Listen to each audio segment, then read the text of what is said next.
Four ഹൂം should be പ്രേ? ആർക്ക് വേണ്ടിയാണ് നമ്മൾ പ്രാർത്ഥിക്കേണ്ടത്? പ്രാർത്ഥനയെക്കുറിച്ചാണ് കഴിഞ്ഞ ദിവസങ്ങളിൽ വിശദമായിട്ട് ദൈവം തമ്പുരാൻ പഠിപ്പിക്കുന്നത്. പ്രാർത്ഥന ശരിയാകുമ്പോൾ നമ്മുടെ കാര്യവും ശരിയാകും കേട്ടല്ലോ. പ്രാർത്ഥന ശരിയായിട്ട് ദൈവസന്നിധിയിൽ അയച്ചാൽ ഉത്തരം വന്നിരിക്കും, ഷുവറാണ്. അതുകൊണ്ട് പ്രാർത്ഥനയ്ക്ക് അല്പം സമയം കൊടുക്കുന്നത് നല്ലതാണ്. എത്ര പറഞ്ഞാലും തീരാത്തൊരു ടോപ്പിക്കാണ്. ഞാൻ ടി വി പ്രോഗ്രാം പറഞ്ഞ കാലം തൊട്ട് 16 വർഷങ്ങൾക്ക് മുമ്പ് തൊട്ട് പ്രാർത്ഥിച്ച് അന്ന് 121 സങ്കീർത്തനം എടുത്ത് പ്രാർത്ഥനയെക്കുറിച്ച് പറഞ്ഞതും പലരും അതനുസരിച്ച് ഉത്തരം കിട്ടിയതായിട്ട് എനിക്കറിയാം. ഇന്നിപ്പോൾ പ്രാർത്ഥനയുടെ വിശദീകരണം പുതിയ നിയമത്തിൻ്റെ അടിസ്ഥാനത്തിലാണ് എടുക്കുന്നത്.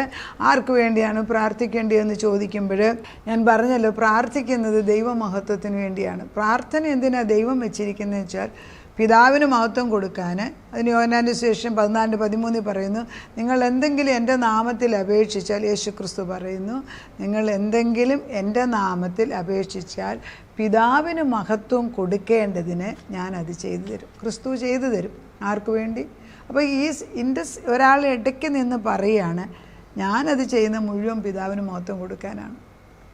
അത് നമുക്ക് ഉറപ്പായാൽ പ്രാർത്ഥന ഒത്തിരി നമ്മുടെ വ്യത്യാസപ്പെടും. ഞാൻ എൻ്റെ കാര്യങ്ങൾ ചെയ്യുന്നതും എൻ്റെ ഗ്ലോറി ചെയ്യാനും എൻ്റെ ജോലി ചെയ്യുന്നതും എല്ലാം എൻ്റെ ദൈവമഹത്വത്തിന്. എനിക്ക് പാട്ടിന് കഴിവുണ്ടോ? ഞാൻ ദൈവത്തിന് വേണ്ടി പാടും. വചനം പറയാനാണ് ദൈവത്തിന് വേണ്ടി. ഞാൻ ഭക്ഷണം ഉണ്ടാക്കാനാണ് ഭക്ഷണത്തിന് വേണ്ടി. ഈ ഒരു പോയിൻ്റ് ഉറയ്ക്കണം നമ്മുടെ ഹൃദയത്തിൽ. അത് ഉറപ്പിച്ച് വെക്കണം. ഇപ്പോൾ ഒരു ഡോക്ടറാണ്, do the work for God's glory. ലോയറാണ്, ലോയർ ഒക്കുമെങ്കിൽ ആ വഴിയിൽ ദൈവത്തിന് വേണ്ടി നിൽക്കുന്നു. ദൈവത്തിന് വേണ്ടി നിൽക്കുന്ന ലോയേഴ്സ് കുറവാണ്. അത് നമ്മൾ ചിന്തിക്കും, ഈ ന്യായാധിപന്മാരിലൊക്കെ നമ്മൾ ആശ്രയിച്ച് ചെല്ലുക, അല്ലെങ്കിൽ ഡോക്ടേഴ്സിനുണ്ടോ, അവർ സത്യത്തിലല്ല നിൽക്കുന്നതെങ്കിൽ നമ്മൾ ചുറ്റിപ്പോവും. നമ്മൾ എങ്ങനെ പോയാലും ഒരു രോഗവും പിന്നെ അവരുടെ കഴിവുകൊണ്ടല്ല സൗഖ്യം തരുന്നത്. പിന്നെ ദൈവം ചില മെത്തേഡ്സ് കൊടുത്തിട്ടുണ്ട്. അതുപോലെ തന്നെ നല്ല വക്കീലല്ലെങ്കിൽ കേസ് കൊണ്ട് ഒരു ഗുണമില്ല, വെറുതെ പൈസ കളയാമെന്നല്ലാതെ. പരിശുദ്ധാത്മാവ് നമ്മളോട് പറയുന്നത്, കർത്താവ് എന്താണ് ഈ സമയത്ത് പറയുന്നത്, ആർക്ക് വേണ്ടി പ്രാർത്ഥിക്കണം. അത് ഞാൻ എടുക്കുന്നത് മത്തായിയുടെ സുവിശേഷം തന്നെ 6-ാം അധ്യായത്തിൻ്റെ ഏകദേശം 6:9 എടുക്കട്ടെ. 9 തുടങ്ങുമ്പം നിങ്ങൾ എങ്ങനെ പ്രാർത്ഥിക്കണം എന്നുള്ളതിൻ്റെ പിന്നെ മോഡൽ പ്രയറാണ് തരുന്നത്.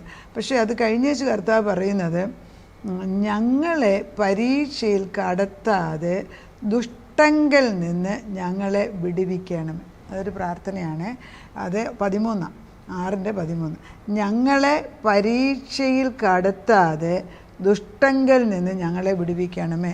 അതായത് പരീക്ഷയിൽ ഏർപ്പെടുത്താതെ, lead us not into temptation but deliver us from evil. അതായത് നമ്മുടെ ഫ്രെയിലിറ്റി അല്ലെങ്കിൽ നമ്മുടെ ബലഹീനത മനസ്സിലാക്കുക. അത് ശരിയായല്ല ശരിയാവും. നമ്മൾ പറയുമ്പോൾ ഞാനിപ്പോൾ ചെയ്തു തരാം. പലരും ഞാനിങ്ങൾ ചില കാര്യങ്ങളൊക്കെ ചിലരോട് ചോദിച്ചു, അതിനെന്നെ ഇപ്പോൾ ചെയ്തേക്കാമെന്ന് പറയും. അപ്പോൾ എൻ്റെ ഹസ്ബൻഡ് പറയാം, അവർ ചെയ്യാമെന്ന് പറഞ്ഞു. ഞാൻ പറയും, അവരൊന്നും ചെയ്യാൻ പോകുന്നില്ല. We have to take the action ourselves. അതല്ല ടൈം കഴിയുമ്പോൾ ചോദിച്ചിട്ട് വേറൊരാളിനോട് ഏൽപ്പിക്കാൻ നോക്ക്. ഞാൻ പറയും പലപ്പോഴും. കാരണം എന്തുവാ, അവരെ ചെയ്യാമെന്ന് പറയുന്നവരാരും ചെയ്യുന്നില്ല. അവരെ കുറ്റം പറഞ്ഞ് അവർക്ക് നേരം കാണത്തില്ല. പക്ഷേ ചെയ്യാമെന്ന് ഒരാൾ പറഞ്ഞിട്ട് ചെയ്യാമെന്ന് ഉറപ്പിച്ച് ചെയ്തു തന്ന ഒരാളുകൾ, അത് ദൈവമാണ്. അതെൻ്റെ ദൈവം തമ്പുരാൻ, അത് പുത്രൻ തമ്പുരാൻ തന്നെ. ആ ഉറപ്പ് നമുക്ക് വരുമ്പോഴാണ് അവിടെ ഇവിടെയും പോയി സമയം കളയത്തില്ല. സമയം കളഞ്ഞിട്ട് കാര്യമില്ല. സോ ഗോഡ് ഈസ് ടെല്ലിങ്, കർത്താവേ, നമ്മൾ പ്രാർത്ഥിക്കുമ്പോൾ അവനവന് വേണ്ടി ആദ്യം പ്രാർത്ഥിക്കണം. ഞാൻ ചെറുപ്പത്തിലൊക്കെ കേട്ടിരിക്കുന്നത്, ആദ്യം ജീസസിന് വേണ്ടി പ്രാർത്ഥിക്കണം, അതേഴ്സിന് വേണ്ടി പ്രാർത്ഥിക്കണം, പിന്നെ നിനക്ക് വേണ്ടി പ്രാർത്ഥിക്കണം. അങ്ങനെ നമ്മുടെ തലയിൽ കയറി വെച്ചിരിക്കുന്നത്. അപ്പോൾ നമ്മൾ പ്രാർത്ഥിക്കാൻ ചെല്ലുമ്പോഴൊക്കെ ഈ ബാക്കിയുള്ളവർക്കെല്ലാം പ്രാർത്ഥിച്ച് കഴിഞ്ഞിട്ട് നമ്മുടെ പ്രാർത്ഥന അങ്ങനെയല്ല യേശു ക്രിസ്തു പറയുന്നത്. Pray for your self. You are frail, you are fragile. നീ വേറെ ഒരു പാത്രമാണ്, അത് ഒടിഞ്ഞു പോകും, അത് പൊട്ടിപ്പോകുന്ന. ആദ്യം നിനക്ക് വേണ്ടി പ്രാർത്ഥിക്കുക. അങ്ങനെ ചെയ്യാമെങ്കിൽ പലരും, ഈ വലിയ പ്രാസംഗികർ പലരും വീഴാതെ രക്ഷപ്പെട്ടു പോയേനെ. മറ്റുള്ളവർക്ക് വേണ്ടി പ്രാർത്ഥിക്കുന്നതാണ്. ഇപ്പം നമ്മൾ ഈ മാരേജിനൊക്കെ ഓരോരുത്തർ കൗൺസിലിംഗ് കൊടുക്കും. നമ്മൾ ഈ അടുത്തിടെ ഒരു ഇൻസിഡൻറ്റ് ഉണ്ടായിരുന്നു. മാരേജ് കൗൺസിലിങ്ങിനൊക്കെ, ഡിവോഴ്സിനൊക്കെ കൗൺസിലിംഗ് പോകുന്നവർ ശ്രദ്ധിക്കേണ്ടത് എന്താണ്? You are more susceptible to the same pit. നീ ഏതിലെടുക്കുന്നോ അതിൽ നീ വീഴും. അത് ദൈവത്തിൻ്റെ, അത് നമുക്കൊരു ടെസ്റ്റുണ്ട്. കൂടുതൽ അറിയുന്നതിന് കൂടുതൽ ടെസ്റ്റാണ്. അതുകൊണ്ട് ഒരാൾ വീഴുമ്പോൾ നമ്മൾ ഒരിക്കലും അവരെ കുറ്റം പറഞ്ഞിട്ട് കാര്യമില്ല. ഇത് അദൃശ്യമണ്ഡലത്തിലെ ദുഷ്ടശക്തികൾ പ്രവർത്തിക്കുന്നിടത്താണ് നമ്മൾ ഈ കളിക്കുന്നത്. അതുകൊണ്ട് വളരെ തീഷ്ണതയോട് കർത്താവ് പറയുന്ന പോയിന്റ്, നീ നിന്നെ തന്നെ പ്രാർത്ഥിച്ച് ശുദ്ധമാക്കണം. Because we are fragile. നമ്മൾ മനസ്സിലാക്കണം, we pray for ourselves because we are weak. We are so prone to sin, utterly dependent on preserving grace to sustain our flawed obedience. നമ്മൾ ചെയ്യുന്ന ദൈവത്തിൻ്റെ അനുസരിക്കുന്ന പറയുന്നതെല്ലാം ജഡശക്തിയിൽ ജഡം കൂടെ കലർന്നിട്ട് ദൈവത്തെ പ്രീതിപ്പെടുത്താൻ ചെയ്യുന്നതാണ്. ഒരെണ്ണം പോലും പ്യുവർ അല്ലെന്ന്. അത് എങ്ങനെ എക്സ്പ്ലെയിൻ ചെയ്യുന്നത് വെച്ചാൽ, ഞാനീ മനുഷ്യനായി എനിക്ക് എക്സ്പ്ലെയിൻ ചെയ്യാൻ പാടാണ്. പക്ഷേ യേശു എക്സ്പ്ലെയിൻ ചെയ്തിട്ടുണ്ട്. അടുത്ത പറയുന്നത്, ഞാൻ എന്തെങ്കിലും എൻ്റെ മഹത്വത്തിന് വേണ്ടി ചെയ്യുമ്പോൾ, നിങ്ങളത് നിങ്ങളുടെ മഹത്വമാക്കി കാണിക്കുമ്പോൾ ഞാൻ എങ്ങനെ അതിന് ഉത്തരം തരും? കാരണം നിങ്ങൾ പ്രാർത്ഥിച്ചിട്ടായിരിക്കും ഉത്തരം കിട്ടിയത്. ഉടനെ അത് നിൻ്റെ പ്രാർത്ഥനയാണെന്ന് പറഞ്ഞ് നീ ഗമയെടുക്കാൻ തുടങ്ങിയാൽ ദൈവത്തിൻ്റെ മഹത്വം പോയി. അതിന് കുറച്ച് നാൾ ചെയ്ത് കഴിയുമ്പോൾ നമ്മൾ വീഴും. ഞാൻ പ്രാർത്ഥിച്ചത് പണ്ടൊക്കെ നമ്മൾ പറയും, ഞാൻ പ്രാർത്ഥിച്ചിട്ട്, ഞാനും പറയും ഞാൻ പ്രാർത്ഥിച്ചിട്ട് നേടിയെന്ന്. ഇപ്പം പറയൂല. നമ്മൾ നമ്മളെ കൊണ്ട് പ്രാർത്ഥിപ്പിക്കുന്നത് പോലെ യേശു നമ്മൾ വേറൊരാൾക്ക് വേണ്ടി പ്രാർത്ഥിക്കാൻ, അല്ലെങ്കിൽ ഒരു വിഷയം എടുത്ത് പ്രാർത്ഥിക്കാൻ തക്കണം പ്രാഗൽഭ്യം തന്നതുപോലും ദൈവമാണ്. ഈ പാപലോകത്തിൽ ജീവിക്കുമ്പോൾ ദൈവത്തിൻ്റെ മുമ്പിൽ വിശുദ്ധമായ ഒരു പ്രാർത്ഥന അയക്കണമെങ്കിൽ ദൈവകൃപ വേണം. എന്ന് പറഞ്ഞ് അയ്യോ മഹാഭാപിയ ഞാൻ ഭാപിയാന്ന് പറയുന്ന അല്ല ഇവിടെ ഉദ്ദേശിക്കുന്നത്. ദിനം പ്രതി വീഴാൻ സാധ്യതയുള്ള ഞാൻ, ദൈവമേ നിൻ്റെ സന്നിധിയിൽ ഒരു വിഷയം കൊണ്ടൊന്ന് പ്രാർത്ഥിക്കാനിരിക്കുമ്പോൾ നീ എന്നെ നിൻ്റെ കൃപയിൽ പൊതിഞ്ഞു നിർത്തുന്ന സ്നേഹത്തിന് നന്ദി പറയുന്നു. അങ്ങനെ ഒന്ന് പ്രാർത്ഥിക്കാൻ തുടങ്ങിക്കേ നന്ദിയോടെ. അതുകൊണ്ട് പരീക്ഷ വല്ലവരും വീഴ്ത്തരുതെന്ന് പ്രാർത്ഥിക്കുന്നതിൽ കാര്യമില്ല. അവൻ വീഴല്ലെന്ന് അത് നമ്മൾ പ്രാർത്ഥിക്കാറുമില്ല. സ്വന്തം മക്കൾക്കല്ലെങ്കിൽ നമ്മൾ പ്രാർത്ഥിക്കാറില്ല. പക്ഷെ നമ്മൾ വീഴരുതേ എന്നാണ് ദൈവം പഠിപ്പിക്കുന്നത്. ഞാൻ വീഴല്ലേ, ഞാൻ നിൽക്കുന്നിടത്ത് വീഴാതിരിക്കണമെങ്കിൽ ഒരൊറ്റ പോസ്ചറേ ഉള്ളൂ, കമന്ന് കിടന്ന് പ്രാർത്ഥിക്കുക. മുട്ടിരുന്നാലും പ്രാർത്ഥിച്ചാലും ചിലപ്പം വീണു പോകും. പക്ഷേ കമന്ന് കടന്ന് പ്രാർത്ഥിക്കാമോ?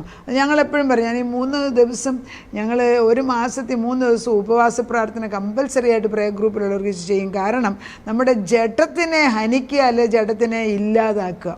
അത് നിർബന്ധമായിട്ട് ഈ ജസബൽ സ്പിരിറ്റ്, മോളോക്കിൻ്റെ സ്പിരിറ്റ്, വിഗ്രഹ സ്പിരിറ്റ്, പിന്നെന്താണ് ബാലിൻ്റെ സ്പിരിറ്റ്, പിന്നെ മാള്, ഹോഗ്, മേഗോഗ്, ഈ സ്പിരിറ്റുകളെല്ലാം നമ്മളിൽ കൂടെയും പ്രവർത്തിക്കാൻ സാധിക്കും യേശു ഇല്ലാത്തപ്പോൾ. അത് നമ്മളെ ശുദ്ധീകരിക്കാൻ വേണ്ടിയും കൂടാണ് പ്രാർത്ഥന വെച്ചിരിക്കുന്നത്. അവിടുത്തോട്ട് കയറി ചെല്ലുക. അപ്പോൾ lead us not into temptation but deliver us from evil. That's a prayer for ourselves first. അത് എനിക്ക് വേണ്ടിയാണ്. എൻ്റെ ദൈവമേ എന്നെ നീ പരീക്ഷയിൽ അകപ്പെടുത്തരുത്, ദുഷ്ടനിൽ നിന്ന് വിടുവിക്കണമെന്ന് എന്നെ തന്നെ പ്രൊട്ടക്റ്റ് ചെയ്ത് പ്രാർത്ഥിക്കാനാണ് ദൈവം പറയുന്നത്. അത് ഞാൻ എല്ലാവർക്കും വേണ്ടി പ്രാർത്ഥിച്ച് ഞാൻ എല്ലാവർക്കും വേണ്ടി ഞാൻ മറ്റുള്ളവർക്ക് വേണ്ടി പ്രാർത്ഥിച്ച് എനിക്കറിയാം ഉത്തരം കൊടുക്കുന്നു. പക്ഷേ ഞാനൊരു കിടപ്പ് കിടക്കും. കാരണം നമ്മളെ കവർ ചെയ്യാൻ നമ്മൾ ശരിയായിട്ട് അറിഞ്ഞുകൂടാ. നമ്മൾ മാനുഷികൻ, നമുക്ക് ക്ഷീണം വരും, അത് സാധാരണയാണ്. പക്ഷേ ഈ ക്ഷീണം വന്നാലും വീണ്ടും ആത്മാവ് കൊണ്ട് നിറയ്ക്കാൻ നമ്മൾ മറന്നു പോകുന്നു.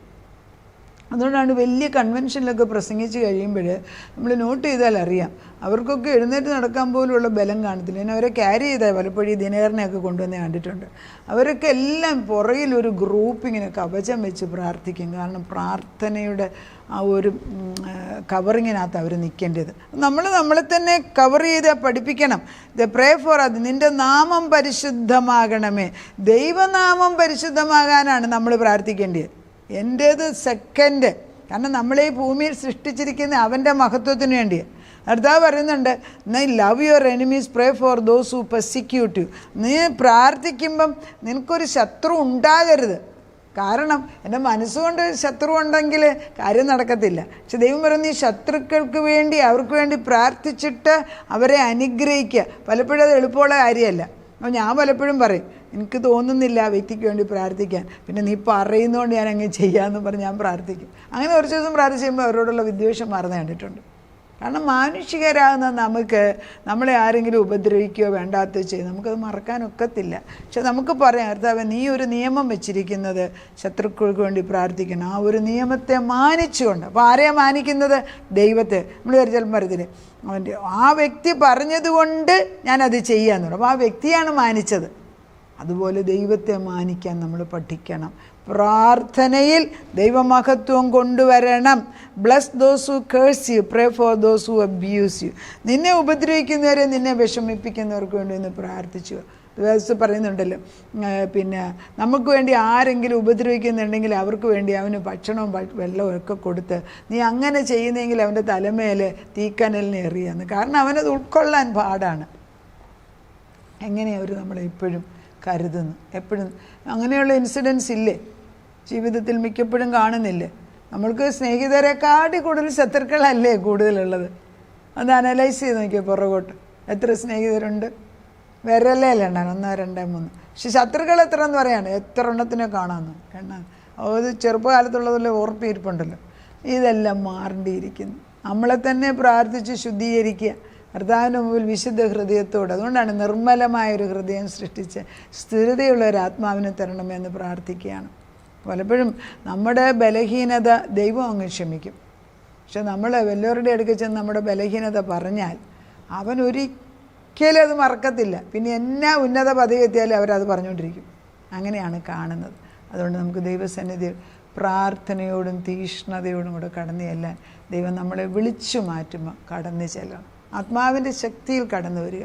ദൈവം നമ്മളെ അനുഗ്രഹിക്കാനായിട്ട്.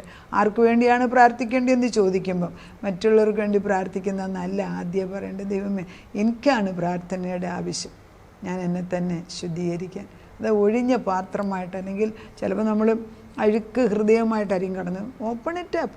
അതുകൊണ്ടാണല്ലോ ചെയ്യ പറഞ്ഞിട്ടുണ്ടല്ലോ, നീ പഴുത്ത് വ്രണം പിടിച്ച് വിഷമിച്ചത്തിൽ ഇരിക്കുന്ന നീ ഒരിക്കൽ പോലും എൻ്റെ അരികെ കൊണ്ടുവന്നിട്ടില്ല.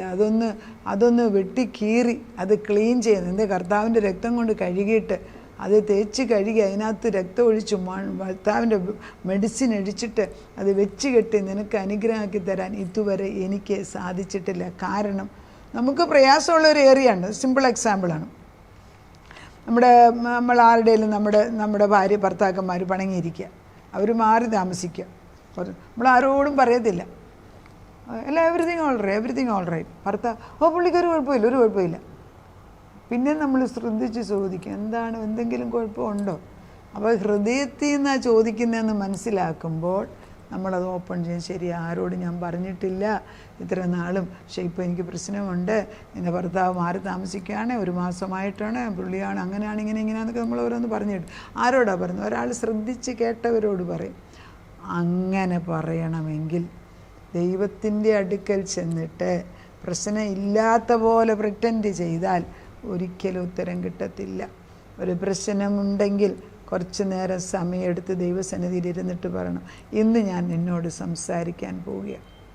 അതല്ല എങ്കിൽ നമുക്ക് പ്രാർത്ഥിക്കാം, യേശുവേ, നീ അവൻ്റെ അടുക്കൽ ചെന്നിരുന്ന് അവളുടെയോ മോളുടെയോ വേദന കേൾക്കാൻ ആ മുറിയിൽ അല്പനേരം ഇരിക്കണം. ഇരുന്നാൽ തന്നെ പോരാ, പക്ഷെ എൻ്റെ സാന്നിധ്യം മനസ്സിലാക്കണം. അതുകൊണ്ടാണ് ഈ പരിശുദ്ധാത്മാവ് വരുമ്പോഴുണ്ടല്ലോ, പരിശുദ്ധാത്മാവ് വരുമ്പം പലരും ഉറക്കക്കരയും. കാരണം ഇതുവരെയും വെച്ചിരുന്നതായ ആ വിങ്ങിപ്പൊട്ടുന്ന ആ വേദന പുറത്തോട്ടൊന്നും പോയിട്ടില്ല.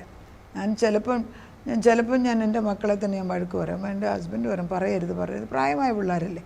പക്ഷെ ഞാൻ പറയാം, അകത്തെന്തെങ്കിലും ഉണ്ടെങ്കിൽ അത് പുറത്ത് പോകണം. അകത്ത് കീടം വെച്ചുകൊണ്ട് ദൈവം സൗഖ്യമാക്കത്തില്ല. ഒരമ്മയ്ക്കത് അതായത് നമുക്ക് ആത്മാവിൽ അറിയാൻ വെക്കും. അത് അകത്തു നിന്നുള്ളത് പുറത്ത് പോയെങ്കിൽ അവിടെ വിശുദ്ധ തൈലം ഉടനെ ഒഴിച്ചിട്ട് ശുദ്ധീകരിച്ച് വെടിപ്പാക്കിയാൽ കാലക്രമേണ അത് ശുദ്ധിയാകും.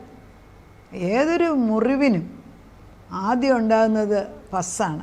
അതായത് അതൊരു യുദ്ധക്കാലത്ത് നിൽക്കുന്നതുകൊണ്ട് വൈറ്റ് കോർപ്പസിൽസ് തന്നെയാണ്. പക്ഷെ അത് അവിടെ വെച്ചുകൊണ്ടിരിക്കില്ല. അത് കഴുകിക്കളഞ്ഞ് ശുദ്ധീകരിച്ച് മെഡിസിൻ വെച്ച് വീണ്ടും പല പ്രാവശ്യമായിട്ട് അതിനെ കവർ ചെയ്ത് വീണ്ടും നഴ്സുമാരത് ചെയ്ത് 1-2 ആഴ്ച കൊണ്ടാണ് ചില പഴുത്ത വ്രണങ്ങളൊക്കെ കഴുകാൻ എടുക്കുന്നത്. കാരണം എന്താ? അത് കഴുകി ശുദ്ധീകരിക്കണം. ഇതുപോലെയാണ് പാപത്തിൻ്റെ സ്വഭാവം. നമ്മളിലുള്ള പാപം ഒളിച്ചിരിക്കുന്നത്, അല്ലെങ്കിൽ നമ്മുടെ സ്വന്തം ഭവനത്തിലുള്ള ഭാരങ്ങൾ ഒളിച്ചു വെച്ചേച്ച് മറ്റുള്ളവർക്ക് വേണ്ടി പ്രാർത്ഥിക്കുമ്പോൾ ഓർക്കണം, അല്പസമയം ദൈവസന്നിധിയിൽ ചെന്നിരുന്നിട്ട് ഇന്ന് ഞാൻ എൻ്റെ ഭാരം തുറന്നു പറയുകയാണ്, ഇതിനൊരു ഉത്തരം തരാതെ നീ എനിക്ക് ഉത്തരം പോകത്തില്ല. അത് നമ്മളോട് പറയും. അത് നമ്മൾ ദൈവത്തോട് ഇതിന് ടൈം എടുക്കും കേട്ടോ. ഈ ടൈം എടുത്ത് പ്രാർത്ഥിച്ചു കഴിഞ്ഞാൽ തക്ക സമയത്ത് അവൻ വന്നിട്ട് അതിൻ്റെ ഉത്തരം തരും. പക്ഷെ പറയാനുള്ള മനസ്സുണ്ടാകട്ടെ. അകത്ത് വെച്ചുകൊണ്ടിരിക്കാതെ മറ്റുള്ളവരോടും വിളിച്ച് പറയേണ്ട ആവശ്യമില്ല. അങ്ങനെ പറയാൻ ആരെങ്കിലും ഫ്രണ്ട്സ് കിട്ടിയാൽ നല്ലത്. അല്ലെങ്കിൽ ദൈവസന്നിധിയിൽ തന്നെ ഒരു മുറി, ഒരു കസേര എടുത്തിട്ട് ഇന്ന് ഞാൻ നിന്നോട് അല്പനേരം സംസാരിക്കാൻ പോകും. നമുക്കൊക്കെ അറിയാം, ദേഷ്യപ്പെടാം, സങ്കടപ്പെടാം, നെഞ്ചത്തടിക്കാം, നമ്മൾ കമന്ന് കിടന്ന് പ്രാർത്ഥിക്കാം. ഏത് രൂപത്തിൽ പ്രാർത്ഥിച്ചാലും സ്തുതിച്ച് പ്രാർത്ഥിക്കാം. അത് വളരെ പ്രയാസമാണ്, കഷ്ടമുള്ളപ്പോൾ സ്തുതിച്ച് പ്രാർത്ഥിക്കും. പക്ഷെ എങ്ങനെയും കർത്താവിൻ്റെ സന്നിധി പ്രാർത്ഥന ചെന്നാൽ അപ്പച്ചന് ഉത്തരം തരും. നമ്മളെ തന്നെ ശുദ്ധീകരിക്കാം, നമുക്ക് വേണ്ടി തന്നെ നമുക്ക് പ്രാർത്ഥിക്കാം. ദൈവം നമ്മുടെ പ്രാർത്ഥന കേൾക്കട്ടെ. നാഥാ, നിൻ്റെ മുൻപിലേക്ക് കടന്നു വരികയാണ്. ഞങ്ങളെ തന്നെ ശുദ്ധീകരിക്കുക, ഞങ്ങളെ തന്നെ വിശുദ്ധരാക്കുക. അതിനെ നീ പ്രത്യേകം പറയുന്നുണ്ട്, പരീക്ഷയിൽ അകപ്പെടുത്തരുത് എന്ന്. പരീക്ഷയിൽ അകപ്പെട്ട ഞങ്ങൾ തോറ്റുപോകും കർത്താവേ. ഈ പരീക്ഷ എളുപ്പമുള്ളതല്ലേ. ഞങ്ങൾക്ക് ഒന്നാമത് ഈ ജഡീക മനുഷ്യന് ആത്മീയ ഗോളം മനസ്സിലാകുന്നില്ല. ആത്മീയ ഗോളത്തിൽ കയറണമെങ്കിൽ ഒത്തിരി പാടുമാണ്.